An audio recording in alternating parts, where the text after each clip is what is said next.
Joining us now with the reaction to all of today's news is Ohio Congressman Jim Jordan and House Freedom Caucus Chairman Andy Biggs of Arizona. Gentlemen, thank you so much for being here. I had the honor and privilege of serving with both of you. Congressman Jordan, I want to start with you. What in the world?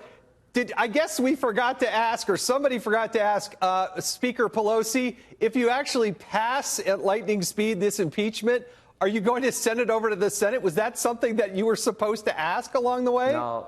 It's again, the cliche is true. It's laughable if it wasn't so serious. But the idea that Nancy Pelosi is going to try to negotiate with Mitch McConnell and try to tell Mitch McConnell how to run the Senate, that is laughable. Here's what happened, Jason. On September 24th, when Speaker Pelosi announced they were going to go down this crazy impeachment road, she never expected to lose support across the country, and she certainly didn't expect to lose support within her own conference. Remember, yesterday we had one Democrat vote with us, we had another Democrat vote present, and we had a third Democrat switch parties because everyone sees the facts are on the president's side. So she did not expect any of that to happen, and now she doesn't know what to do because they've been had and the American people see through it. Congressman Biggs, what are you hearing on the floor when you see these Democrats? I just can't believe we're in a scenario where the Speaker is actually contemplating not sending it over to the United States Senate. I think that many of them are as baffled as you and I are. I mean, the very notion that you go through this process, put the squeeze on your members to get enough votes to do it, you violate every historical norm to get an impeachment this way, and then she says, I'm not going to send it over to the Senate. Well, I mean, it's outrageous, and I think it's justified to say, hey, look, you know, is the ministerial act necessary to complete the act of impeachment? So transmission necessary to complete the act of impeachment? I'm not sure if that's a legitimate question. I think it's a legitimate question, but good grief, they're not happy either. Well, Congressman Jordan, you're from Ohio. It's a real important big state, not only politically, but to the farming industry and the benefits of the USMCA. Why did Nancy Pelosi wait? Because she could have done it a year ago. Why did she wait until today to bring up that vote? Well, I think it gives some cover for the people who voted for impeachment because they know it's not playing. It's certainly not playing in our state. I mean, Ohio is going to go strong for president. It went for 8.5 points for President Trump in 2016. It'll be stronger again because, and you pointed this out, the president's getting things done, but he's been doing that for 3 years in spite of this attack from the left and the Democrats and the mainstream press. Taxes cut, regulations reduced, economy growing at an unbelievable pace, lowest unemployment in 50 years, Gorsuch, Kavanaugh in the court, out of the Iran deal, embassy, and now is in Jerusalem, hostages home from North Korea, and as you just pointed out, a new NAFTA agreement passed the House today. That is getting things done, and that's what the American people see, and they also see this impeachment sham for what it is, a sham. Now, Congressman Biggs, the Nancy Pelosi that I saw up close and personal, she didn't do anything until she actually ran it through a pollster and maybe did a focus group. Is that what she's doing here? Is she just buying time to try to figure out where they ought to be by putting her, the finger to the wind and try to figure out where they should be when you reconvene on January 7th?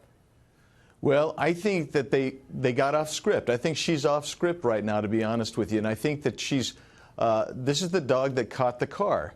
And so she's there. She wants Mitch McConnell to do things a certain way, and she's not going to get Mitch McConnell to go a certain way. You're right. They poll tested what they should say in their floor speeches, what they should say in the language that they were going to accuse the president of committing. But when you get down to the bottom of it, she's having to go against somebody without being able to poll test it, without being able to script it. And she's run up against a guy in Mitch McConnell who's basically authoritative, and he's made up his mind. And so she's she's rudderless right now. I think they honestly don't know what to do. Now, Congressman Jordan, I got to go real quick here, but listen, Nancy Pelosi back in March sounded reasonable, saying, hey, if you're going to move with impeachment, it's got to be bipartisan, it's got to be overwhelming. What changed? Why did she get herself backed into this corner that she is right now? Well, I think Andy's right. No amount of poll testing, no amount of setting the rules, then changing the rules, then not following the rules you change and going none of that will ever beat the fact that all the truth and the facts were on the president's side. And when you have the facts, you can win this debate. And that's exactly what has happened over the last several months. So she said this was going to be bipartisan, that this would have to be overwhelming support. But she's got this hard left base in her party. I mean, it's hard to believe we're saying there's people left of Nancy Pelosi that I think push her to do this. They try to do all the poll testing and say the right things, but the facts beat all that every single time. And that's exactly what played out here. And I want you to both just comment quickly.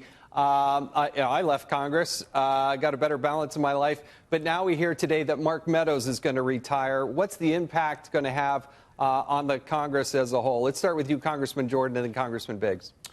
Well, Mark is, probably my best friend in this whole place, and Mark and Deb Meadows are wonderful people. He is the kind of individual that you want in public service, and he has fought for the principles that make our country special. The folks in North Carolina are going to miss him tremendously, as are folks all across this great country. The president's going to miss his great work, but I hate to see him go, but we wish him and Debbie the best, because Mark Meadows is the kind of guy you want fighting in the U.S. Congress for the things that make America the greatest place ever. Congressman Biggs. Yeah, true gentleman, a great leader. I think he has actually changed with Jim, and the Freedom Caucus kind of changed the institution. I think it's going to be a generational change.